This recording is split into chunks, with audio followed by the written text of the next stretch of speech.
চলুন আজকে Redmi note 15 pro প্লাসের আনবক্সিং করা যাক। প্রথমে ব্যাক বক্সের সিলটি খুলে নিচ্ছি।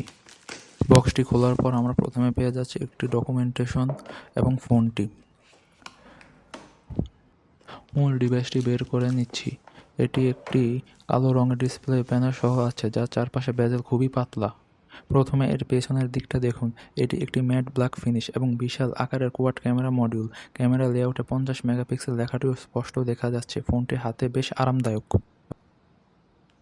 চলুন ফোনটি অন করে দিই। স্ক্রিনে রেডমি লোগো দেখা যাচ্ছে। এই ফাঁকে আমরা বক্সের বাকি জিনিসগুলো দেখে নেব।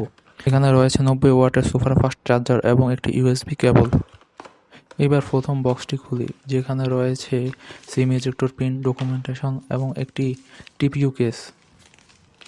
কেসটি হাতে নিলে বুঝতে পারবেন এটি ক্যামেরার জন্য বেশ ভালো প্রোটেকশন দেবে। কালো রঙের এই কেসটি ফোনটির ক্যামেরার সাথে পুরোপুরি ফিট হচ্ছে। সেটআপ শেষে হোম স্ক্রিনটি দেখুন, খুবই পরিষ্কার এবং মসৃণ ইউজার ইন্টারফেস।